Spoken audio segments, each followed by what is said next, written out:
Hello everyone. संध्या ma'am की कक्षा में एक बार फिर आप सबका हार्दिक अभिनंदन है। अभी पिछले क्लासों में हमने उपसर्ग सीखा है, आज प्रत्यय पढ़ाऊंगी। लेकिन उससे पहले मैं क्लास 10th के बच्चों के लिए एक क्वेश्चन बताऊंगी। जब हमने शब्द और पद पढ़ा तो एक क्वेश्चन और हमेशा आता है, सीबीएसई बोर्ड की बात कर रही हूँ मैं। वो होता है कि पद परिचय दे, पद परिचय दे और एक सेंटेंस दिया रहेगा, उसके सारे पदों को आपको बताना है कि वो क्या क्या है। जैसे कोई व्यक्ति हमारे पास होता है जिससे हम परिचित हैं, अगला कोई नया व्यक्ति आता है, उससे हम कैसे उसका परिचय कराते हैं। ये इनका नाम ये है, ये यहाँ रहते हैं, इसमें जॉब करते हैं और हमारे क्या लगते हैं, हमारे घर से कैसा संबंध है इत्यादि, हम उनके बारे में बताते हैं। उसी तरह से एक वाक्य का जब एक पद उठाएंगे तो वो क्या क्या है। मान लीजिए आपको कहा गया कि एक सेंटेंस ऐसा दिया गया कि ताजमहल एक सुंदर भवन है। ताजमहल एक सुंदर भवन है। अब देखिए आपको इसका परिचय देना है, ठीक है।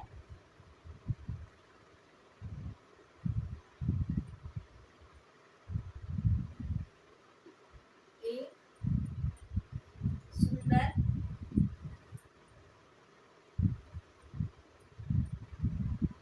भवन है।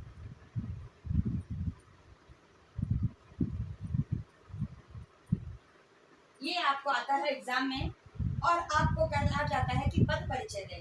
तो इसमें देखिए कितने पद हैं, 1 2 3 4 और 5। इनके बारे में आपको बताना होगा कि क्या है। अब बताइए ताजमहल क्या है।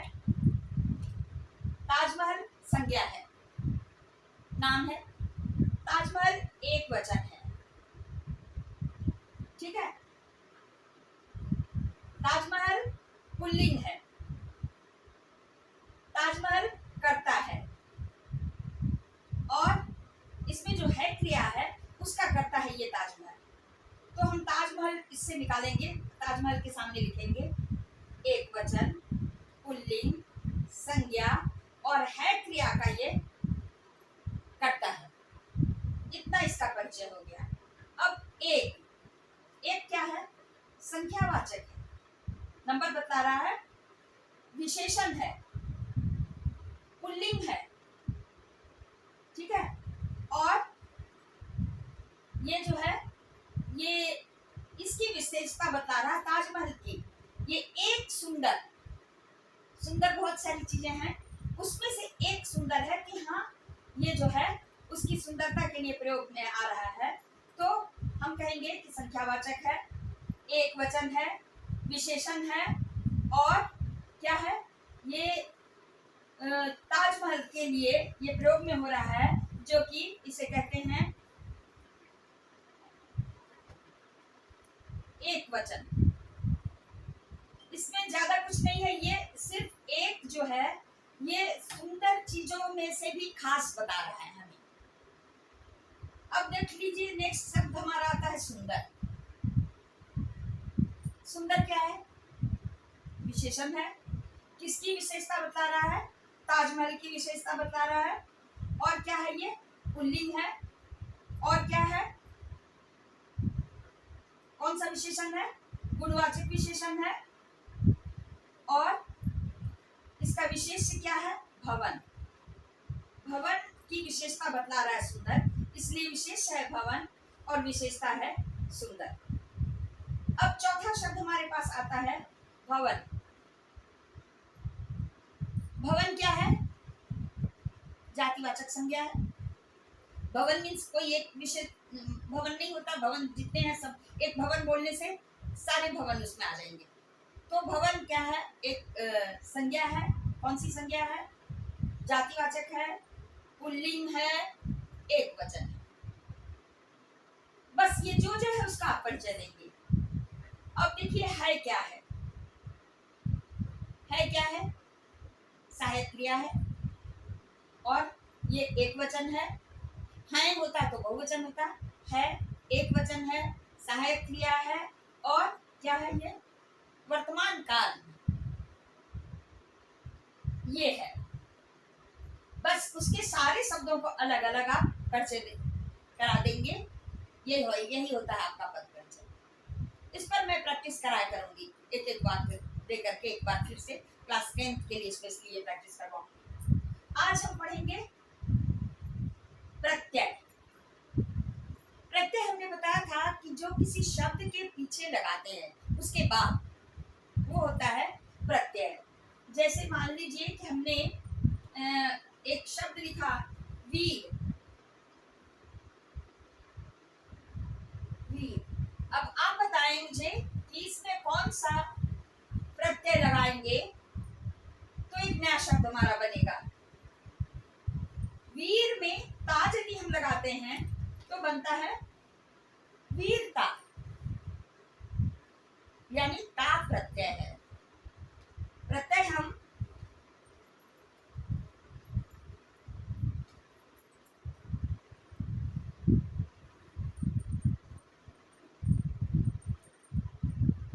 पहला प्रत्यय हम लेते हैं ता, ठीक है।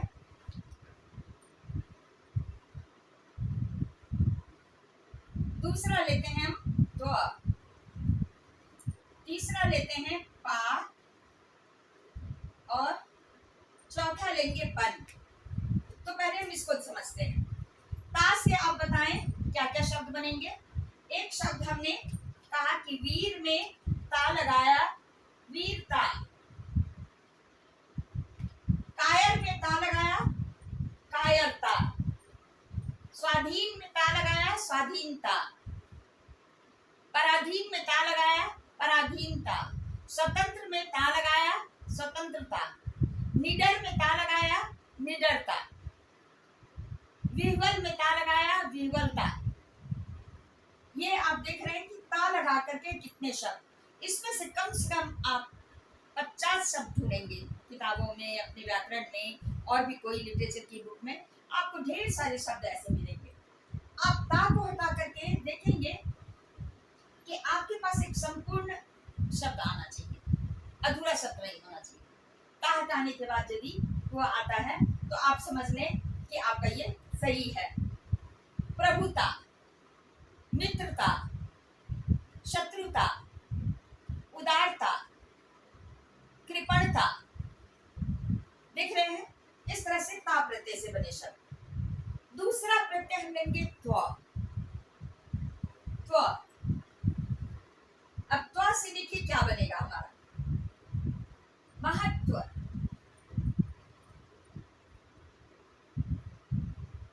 महत्व। देवत्व,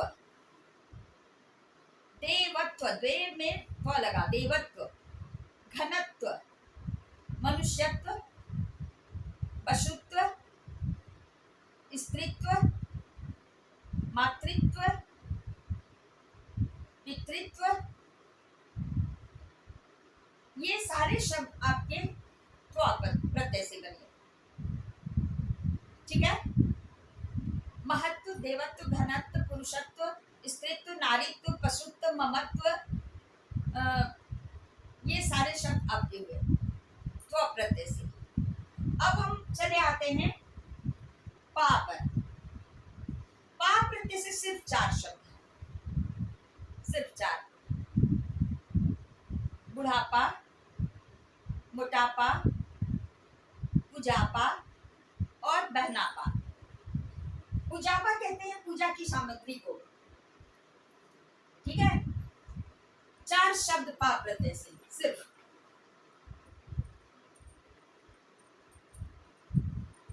क्या क्या हुए पा प्रत्यय से? मोटापा, पुजापा, बहनापा और बुढ़ापा, ठीक है। ये 4 हुए। उसके बाद पन, हम लेंगे पन प्रत्यय। पन प्रत्यय जैसे बचपन, लड़कपन, बचपन, लड़कपन, पागलपन, दीवानापन, चुलबुलापन, ये पन लगने से ये सब शब्द बने। नेक्स्ट है आपका आई, आई प्रत्यय। आई से पढ़ाई, लिखाई, बुनाई, सिलाई, दिखाई, सुनाई और क्रिया के साथ लगाएं, क्या क्या हो सकता है। ये सब पढ़ाई, लिखाई, बुनाई, सिलाई, धुलाई, दिखाई, सुनाई इत्यादि शब्द जो बनेंगे आई प्रत्यय से। अब नेक्स्ट होता है हमारा ई प्रत्यय। ई मीन्स दीर्घ ई। हाँ, दीर्घ ई, छोटी ई नहीं लेंगे। अब देखिए इसको कैसे हम बनाएंगे शब्द। जैसे हमने लिया एक शब्द खेत, खेत जोड़ दीर्घ ई, क्या बन गया? खेती।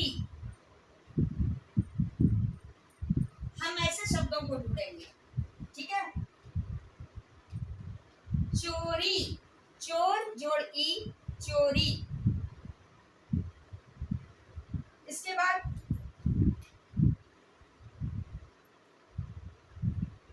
विश्वास जोड़ ई, विश्वासी। गर्म जोड़ ई, गर्मी। सर्द जोड़ ई, सर्दी। शीत जोड़ ई होगा? नहीं होगा, शीती नहीं होगा, शीती शब्द नहीं। सर्द जोड़ ई, सर्दी हो सकती है। तो ये सब आपको सिर्फ ई से, जैसे मान लीजिए हम कहते हैं कि बेशर्म, बेशर्म शब्द है, उसमें ई लगा दिया, बेशर्मी। ठीक है। ये इस तरह के शब्द जो हैं ये ई प्रत्यय से बनेंगे। नेक्स्ट हम लेंगे आवट। आवट से देखिए बहुत सारे शब्द बनते हैं। आवट, लिखावट, गिरावट, बुनावट, सिलावट, दिखावट,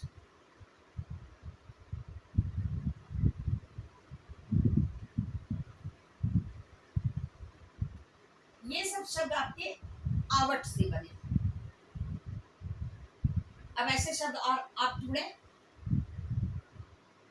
रहा इसके बाद आहट। आहट से भी बहुत सारे शब्द बनते हैं। जैसे बताओ, घबराहट, कुलबुलाहट, चिलचिलाहट, सुगबुगाहट, झिलमिलाहट। ठीक है। गुर्राहट, झंझनाहट, ये सब शब्द आपके आहट से बने। तो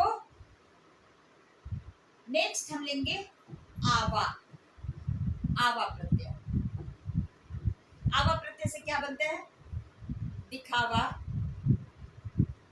बनावा, झुलावा, छलावा इत्यादि। तो आज हमने देखा कितने प्रत्यय लिए? ता, त्व, पा, पन, ई, आई, आवट, आहट और आवा। इतने प्रत्यय लिए। कल फिर एक बार मैं प्रत्यय लेकर हाजिर होंगी और उम्मीद है आपकी समझ में बात आ रही होगी। आप निश्चित रूप से इसे ढूंढ करके कम से कम 25-30 शब्द जरूर आप अपनी कॉपी में करें। हर एक प्रत्यय, हर एक उपसर्ग से आपका शब्द भंडार बढ़ रहा है, बढ़ता ही रहेगा। बस आज की क्लास में इतना ही।